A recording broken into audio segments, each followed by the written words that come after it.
नमस्कार दोस्तों, मेरे YouTube चैनल एसएस एनालिसिस पर एक बार फिर से आपका हार्दिक स्वागत है। आज मैं एनालाइज करूंगा निफ्टी इंडेक्स को और बैंक निफ्टी को। तो आपसे अनुरोध है कि इस वीडियो को पूरा होने तक आप जरूर देखें और इसको बारीकी से समझने का प्रयास करें, क्योंकि निफ्टी आज एक ऐसे मुकाम पर खड़ा है जहां से एक सिग्नल हमें मिल चुका है कि गिरावट कभी संभव है और एक बड़ी गिरावट हमें देखने को मिल सकती है आने वाले दिनों में। उससे पहले मैं आपको बताना चाहूंगा कि जो सब्सक्राइबर्स हैं उनकी डिमांड आती है कि हिंदी में अधिक से अधिक वीडियो बने, तो अब से मैं अपने कमोडिटी और इक्विटीज पर जो हिंदी में वीडियो होंगे वो चैनल स्टार्ट कर रहा हूं। मैं यूट्यूब चैनल, इसका नाम है सत्येंद्र सिंह, जो कि मेरा अपना नाम है। उस नाम से मैंने एक नया चैनल क्रिएट किया है जिससे आपको इंडियन इक्विटी मार्केट्स पर और कमोडिटीज पर हिंदी में वीडियो देखने को मिलेंगे।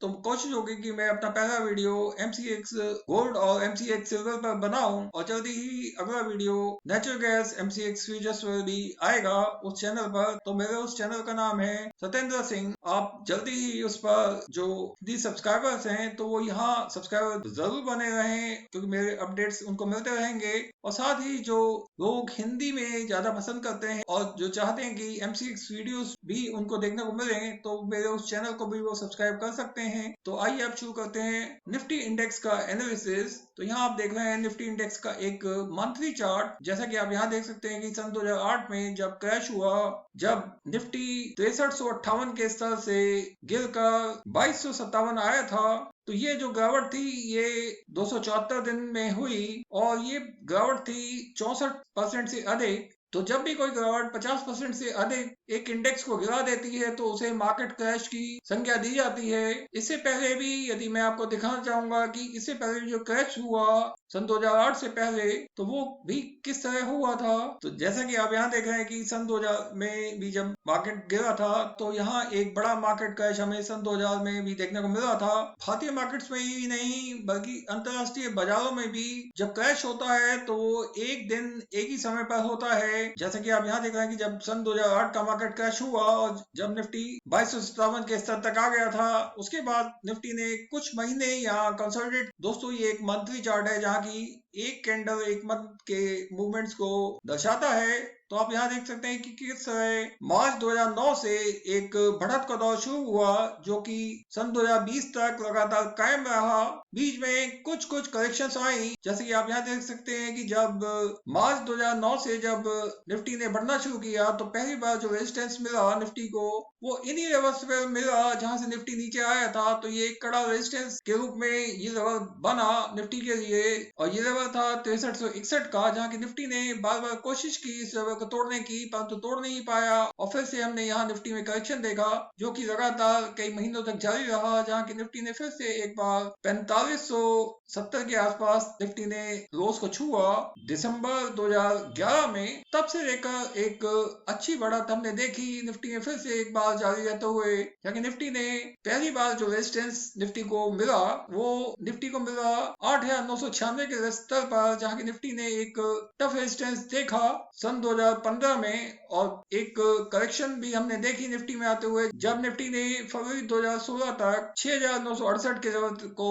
छुआ इस गिरावट में। तब से फिर से एक बार निफ्टी ने एक ऊपर की चाल पकड़ी और 11200 के लेवल को छुआ जनवरी 2018 में। उसके बाद निफ्टी में काफी मजबूती देखी गई, परंतु बीच बीच में कुछ करेक्शन हुए, जैसा कि आप यहाँ देख सकते हैं कि सितंबर 2018 में एक बड़ी गिरावट सितंबर अक्टूबर में देखी गई जब टैरिफ ट्रेड वॉर की शुरुआत हुई थी। तो यहाँ एक बड़ी गिरावट निफ्टी में भी देखी गई। उसके बाद से निफ्टी में फिर से ऊपर का एक अपवर्ड मूव दिया, जहाँ की आप देख सकते हैं कि जो अगला रेजिस्टेंस निफ्टी को मिला वो मिला मई 2019 में, जब निफ्टी ने 12032 के लेवल का छुआ था, जब निफ्टी ने 12165 पर एक टफ रेजिस्टेंस देखा।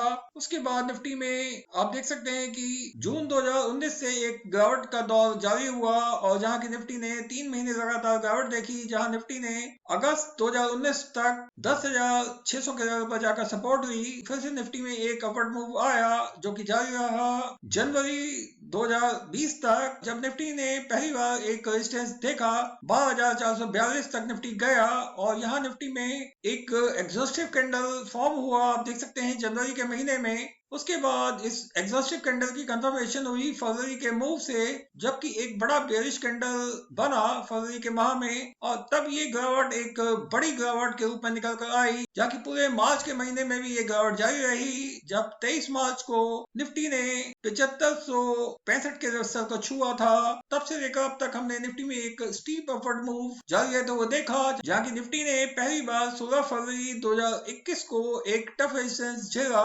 15,437 का एक हाई बनाया, और उसके बाद एक एग्जॉशन देखने को मिला हमें फरवरी के माह में। आप इस कैंडल को देख सकते हैं कि तब उन स्तरों से हमने एक एग्जॉशन जारी है तो देखा 16 फरवरी से निफ्टी में। आइए मैं इसको थोड़ा जूम करके दिखाना चाहूंगा इस मूव को।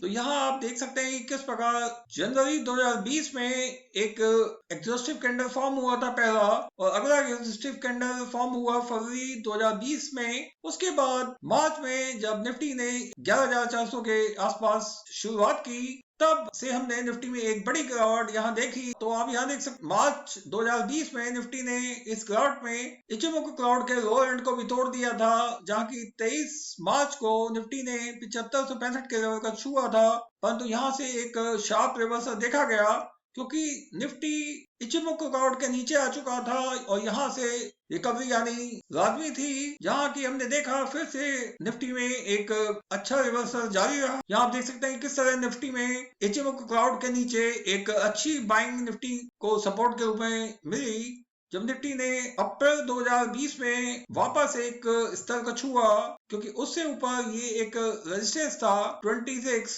डेज मूविंग एवरेज का, जो कि एक टफ रेजिस्टेंस है निफ्टी के लिए। उसके नीचे निफ्टी रहा, पर निफ्टी ने एक अच्छी सपोर्ट ली नीचे इन स्तरों से अप्रैल के महीने में, जब निफ्टी ने 8,068 के लेवल से एक अच्छा बाउंस बैक देखा और एक ग्रीन कैंडल फॉर्म हुआ।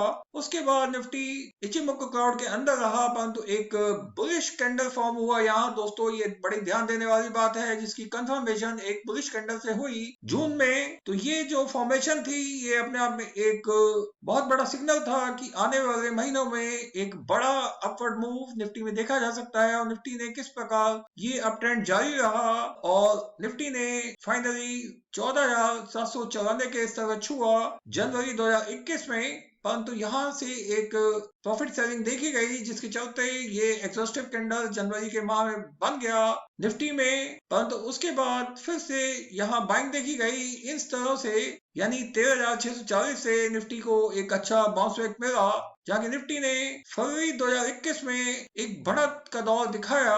अभी जैसा कि आज फरवरी 21 है जब मैं ये वीडियो बता रहा हूँ, तो आप यहाँ देख सकते हैं कि 18 फरवरी तक किस प्रकार के मूव हुए हैं, जहाँ की 16 फरवरी को निफ्टी ने एक हाई लेवल छुआ है 15,437 का। तो 16 फरवरी से लेकर लगातार गिरावट यहाँ देखी गई, प्रॉफिट सेलिंग जारी थी, जिसके चलते निफ्टी 14,981 पर बंद हुआ है पिछले शुक्रवार को। तो अब देखना है कि इस महीने में जो बाकी कुछ दिन बचे हैं, यानी 4-5 ट्रेडिंग सत्र बचे हैं, तो अब क्या होगा, क्योंकि अब ये लेवल ही डिसाइड करेंगे कि आगे के मूव किस प्रकार निफ्टी में रह सकते हैं। तो आइए मैं इसको जूम आउट करता हूँ आगे चलने से पहले। तो यहाँ आप देख सकते हैं कि ये जो बढ़त हमने देखी निफ्टी में मार्च 2020 से, इसमें ये जो बढ़त थी इसका जो मूव आप देख रहे हैं, तो यहाँ मैंने एक एंगल कंस्ट्रक्ट किया है इस बढ़त को दिखाने के लिए, जो कि 72 डिग्री का है। तो मेरा मानना है कि जो इतनी तेज बढ़त है, तो अब जो अगर गिरावट हुई इन स्तरों से, तो वो भी 72 डिग्री के एंगल में होगी। तो अब मेरा मानना है कि यदि आने वाले हफ्ते की शुरुआत निफ्टी एक गैप डाउन से करता है, और पहले 2 ट्रेडिंग सत्रों में जो पहला इमीडिएट सपोर्ट है 14,765 का, यदि इस लेवल को तोड़ दिया निफ्टी ने, तो निफ्टी में गिरावट निफ्टी को कहीं और नीचे धकेल सकती है, जहाँ की मेरा मानना है कि निफ्टी इस गिरावट में 14,333 के लेवल तक नीचे आ सकता है आने वाले हफ्ते के दौरान। इस बात को मैं दिखाऊंगा, क्योंकि ये तो एक मंथली चार्ट है, यहाँ एक ओवर ट्रेंड आपको मैंने दिखाया है निफ्टी में किस प्रकार का है। तो मेरा मानना है कि जिस प्रकार एक 72 डिग्री की ये हमने बढ़त देखी है, तो अब जो गिरावट होगी इस तरह से, तो वो भी एक 72 डिग्री का फॉल होगा, जहाँ की मेरा मानना है कि निफ्टी इस तरह से तकरीबन 60% नीचे आ सकता है। तो मेरा मानना है कि इस गिरावट में निफ्टी इस तरह को भी छू सकता है, यानी 6361 के लेवल को, और ये गिरावट काफी लंबे समय तक जारी रह सकती है। तो मेरा मानना है कि आने वाले 455 दिन तक ये गिरावट जारी रहेगी। बीच बीच में काफी बाइंग भी देखने को मिलेगी आपको, क्योंकि कोई भी जब गिरावट होती है तो वो कभी भी एक साथ नहीं होती। जैसा कि निफ्टी में कई सपोर्ट लेवल यहाँ मैंने कंस्ट्रक्ट किए हैं, जैसा कि आप देख सकते हैं निफ्टी को इन लेवल्स पर कुछ बाउंसिंग मूव्स भी देखने को मिलेंगे। परंतु अभी तो हमारे सामने सबसे बड़ा सवाल है कि क्या निफ्टी आने वाले हफ्ते में जो इमीडिएट सपोर्ट है 14,765 का, तो क्या इसको डिफेंड कर पाएगा या नहीं। तो निफ्टी का एक सस्टेनेबल मूव इस लेवल के नीचे एक बड़ी गिरावट जारी रह सकता है, जहां की निफ्टी को हम जुलाई 2021 तक 14,432 के लेवल तक भी आते हुए देख सकते हैं। उसके बाद कुछ यहाँ सपोर्ट देखी जा सकती है, जहाँ की निफ्टी में फिर से एक बाउंस बैक आए, परंतु उस परिस्थिति में 13,565 का लेवल जो है एक टफ रेजिस्टेंस के रूप में निकल कर आएगा निफ्टी के लिए इस तरह पर आने के बाद। और यदि निफ्टी जुलाई 2021 में इस लेवल को डिफेंड नहीं कर पाया, तो ये गिरावट निफ्टी को इस स्तर तक भी लेके जा सकती है। तो इस इमीडिएट सपोर्ट के नीचे जो अगली सपोर्ट मैं मानता हूं वो 20 डेज मूविंग एवरेज पर होगी, एक मंथली टाइम फ्रेम के, जो कि 12,487 पर है। यहाँ निफ्टी को एक अच्छी सपोर्ट मिलेगी किसी भी गिरावट में, जहाँ की निफ्टी को सस्टेन कर सकता है। और यदि निफ्टी इस सपोर्ट को भी बचाने में नाकामयाब रहता है आने वाले समय में, यानी यदि निफ्टी जून 2021 तक इस सपोर्ट को नहीं डिफेंड कर पाता, तो अगला जो सपोर्ट लेवल होगा निफ्टी के लिए वो 26 डेज मूविंग एवरेज का होगा, जो कि अभी 14,471 पर है। तो यहाँ निफ्टी को एक अच्छा सपोर्ट मिल सकता है किसी भी गिरावट में, जहां की निफ्टी फिर से ऊपर जाने की कोशिश करेगा। परंतु इस गिरावट में जो अहम सपोर्ट होगा वो इचिमोको क्लाउड का अपर एंड होगा, जो कि 11,000 के स्तर पर है अभी। जैसे कि आप यहाँ देख सकते हैं, यहाँ पर भी निफ्टी ने काफी स्ट्रगल किया इसको तोड़ने के लिए। और अगला सपोर्ट इचिमोको क्लाउड का लोअर एंड होगा। तो यदि निफ्टी अगस्त 2021 में इस लेवल को बचाने में नाकामयाब रहता है इचिमोको क्लाउड के लोअर एंड को, तो हम निफ्टी को ये गिरावट में और नीचे जाते हुए देख सकते, क्योंकि यदि निफ्टी ने इचिमोको क्लाउड के लोअर एंड के नीचे एक सस्टेनेबल मूव दिया, तो निफ्टी में गिरावट जारी रह सकती है और निफ्टी इस स्तर को भी छू सकता है सन 2022 में। तो ये एक बड़े लंबा समय है, तो मेरा मानना है कि ये लेवल जल्दी ही नहीं आने वाले, चिंता ना करें। पहले तो निफ्टी को इन लेवल्स पर काफी अच्छी सपोर्ट हमें देखने को मिल सकती है, जो मैंने अभी बताया आपको। आइए अब इसे मैं आपको दिखा दूं कि जो अमेरिकन इंडेक्स है S&P 500 फ्यूचर्स, वहां क्या स्थिति बन रही है। क्योंकि जो भी निफ्टी के जो मूव्स हैं, तो जो अमेरिकन इंडेक्स है S&P 500, तो मैं उसके फ्यूचर्स के मूव को भी दिखाना चाहूंगा कि क्या स्थिति है आज की डेट में। तो यहाँ आप देख रहे हैं S&P 500 फ्यूचर्स का एक वीकली चार्ट। वीकली चार्ट मैंने इसलिए दिया है ताकि ब्रॉडर सेंस में एक आपको आइडिया मिल सके कि S&P 500 फ्यूचर्स में किस तरह के मूव्स हैं जिससे कि निफ्टी प्रभावित हो सकता है। तो यहाँ जैसे कि आप एक वीकली चार्ट में देख रहे हैं कि पिछले हफ्ते में S&P 500 फ्यूचर्स ने 3944 का एक हाई लगाया, और ये मूव काफी बड़ा मूव था जब S&P 500 फ्यूचर्स ने 3668 पर एक अच्छा एक बेस बनाया, और यहाँ काफी अच्छा सपोर्ट मिला S&P 500 फ्यूचर्स को फरवरी के पहले हफ्ते में, जहाँ की आप देख सकते हैं काफी बड़ा एक अपवर्ड मूव S&P 500 फ्यूचर्स में देखा गया। और आप देख सकते हैं कि पिछले हफ्ते में ये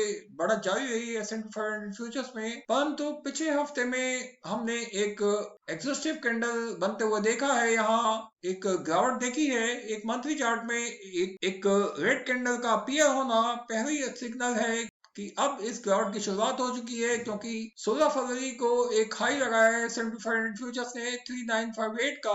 अब यदि यहाँ इस तरह से S&P 500 फ्यूचर्स में गिरावट होती है, तो ये एक बड़ी गिरावट के रूप में निकल कर आएगी, क्योंकि आप देख सकते हैं कि ये जो मैंने एक अप ट्रेंड जोन बनाई है, इसके कुछ अलग अलग चैनल्स बनाए हैं, जहाँ की ये जो इस कलर से जो चैनल है येलो कलर में आप देख रहे हैं। तो S&P 500 फ्यूचर्स जब भी इस अप ट्रेंड में इस चैनल के अंदर एंट्री करता है, तो यहाँ हमें सेलिंग देखने को मिलती है, जैसे कि हम यहाँ पे भी देख चुके हैं कि जब अक्टूबर में इस चैनल के ऊपर जब चल रहा था S&P 500 फ्यूचर्स, तो यहाँ से हमने सेलिंग देखी, जबकि S&P 500 फ्यूचर्स नीचे 2615 के स्तर तक आया था, जहाँ की S&P 500 फ्यूचर्स ने काफी सस्टेन किया।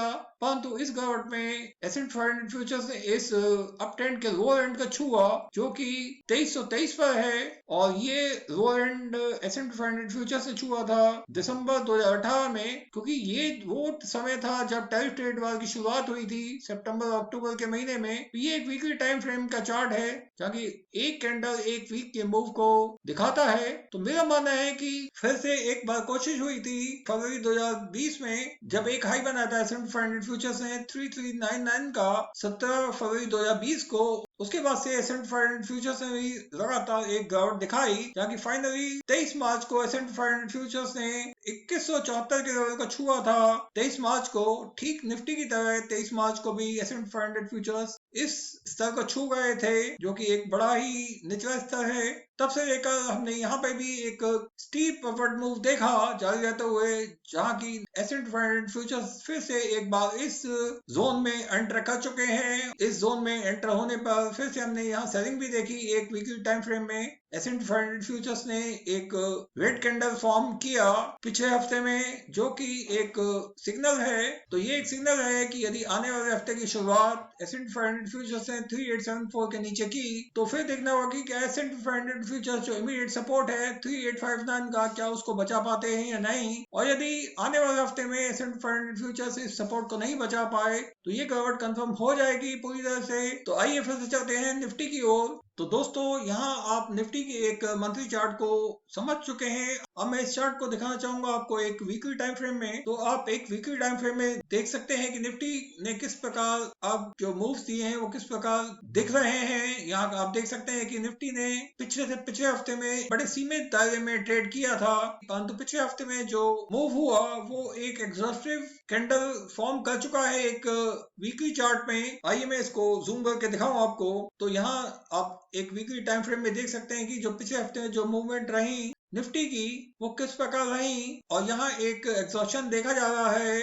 एक ग्रीन कैंडल के बाद एक बड़े रेड कैंडल का फॉर्म होना पहला एक बेरिश सिग्नल है, जो कि ये दर्शाता है कि आने वाले हफ्तों में हम इस गिरावट को जारी रहते हुए देखेंगे। जहाँ की मेरा मानना है कि यदि निफ्टी ने आने वाले हफ्ते में एक गैप डाउन के साथ शुरुआत की, जो मेजर सपोर्ट लेवल है, जो इमीडिएट सपोर्ट है वो 14,765 का है, यदि इसके नीचे सस्टेन किया तो मेरा मानना है कि निफ्टी में जो अगला सपोर्ट होगा वो 20 डेज मूविंग एवरेज का होगा, जो कि एक वीकली टाइम फ्रेम में 14,281 पर है। तो निफ्टी को यहाँ सपोर्ट मिल सकता है, परंतु ये अब देखना होगा कि क्या निफ्टी आने वाले हफ्तों में इस सपोर्ट को बचा पाएगा या नहीं। तब एक कंफर्मेशन मिल जाएगी कि निफ्टी की मूवमेंट अगले आने वाले हफ्तों में किस प्रकार रहेंगी। और उससे अगला जो सपोर्ट होगा आने वाले दिनों के लिए वो 26 डेज मूविंग एवरेज होगी, ये जो आप देख रहे हैं ब्राउन कलर में। तो ये अभी 13,110 पर है। तो मेरा मानना है कि आने वाले कुछ हफ्तों में निफ्टी इस तरह को भी छू सकता है, क्योंकि ये जो मूविंग एवरेज है ये एक स्ट्रॉन्ग सपोर्ट लेवल रहता है हमेशा, जहां से निफ्टी में एक बाउंस बैक भी हमें देखने को मिल सकता है। और मेरा मानना है कि यदि ये गिरावट जारी रहती है आने वाले हफ्तों में, कुछ उठक पटक के बीच यदि ये गिरावट जारी रही, तो फिर निफ्टी इचिमोको क्लाउड के लोअर एंड तक भी आ सकता है, जो कि अभी 10,557 पर है एक वीकली टाइम फ्रेम में। इसमें कोई शक नहीं कि ये गिरावट सन 2021 में जारी रह सकती है। अभी तो देखना होगा कि क्या निफ्टी इन दो इमीडिएट सपोर्ट्स को बचा पाता है या नहीं अगले 2 हफ्तों में, क्योंकि यहाँ से डिसाइड हो जाएगा कि आगे के मूव्स निफ्टी में किस प्रकार रहेंगे। तो मेरा मानना है कि कोई भी एफर्ट मूव निफ्टी में यदि एक निफ्टी को यदि ऊपर ले जाता है तो यहाँ निफ्टी को फिर से इस पर रेजिस्टेंस देखनी होगी, क्योंकि ये एक टफ रेजिस्टेंस के रूप में निकल कर आया है एक वीकली टाइम फ्रेम में ये लेवल।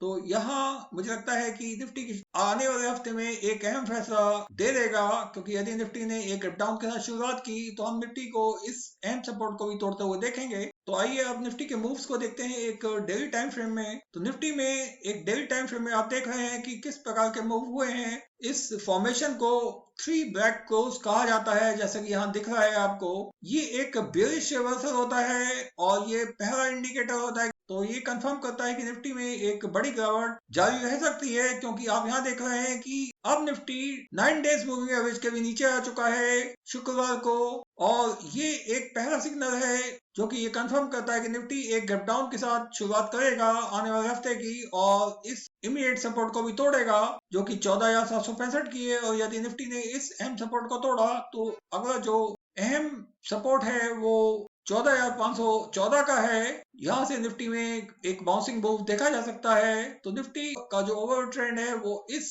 जोन के अंदर निफ्टी ट्रेड कर सकता है आने वाले हफ्ते में। और यदि निफ्टी ने इस सपोर्ट को भी तोड़ दिया आने वाले हफ्ते में, तो मेरा मानना है कि निफ्टी को जो अहम सपोर्ट मिलेगा वो इचिमोकु क्लाउड का अपर एंड होगा, जो कि अभी 14,140 के लेवल पर है, और लोअर एंड है 13,202 का। तो आप देखना कि यदि निफ्टी ने एक गैप डाउन के साथ शुरुआत की और इन दो अहम सपोर्ट्स को तोड़ा तो क्या होगा। तो क्या निफ्टी एक डेली टाइम फ्रेम में इचिमोकु क्लाउड का लोअर एंड बचा पाएगा या नहीं, ये सबसे अहम होगा। तो दोस्तों, मुझे यहाँ लगता है कि ये वीडियो काफी लंबा हो चुका है, तो अब मैं बैंक निफ्टी के ऊपर जो वीडियो है वो अपने दूसरे चैनल पर डालूंगा, उसे आप देखना ना भूलें, जो कि बैंक निफ्टी पर होगा। तो दोस्तों, मेरे वीडियो देखने का आपका बहुत बहुत धन्यवाद। यदि वीडियो आपको अच्छा लगा हो तो अपने ज्यादा दोस्तों के साथ शेयर करें। Thank you.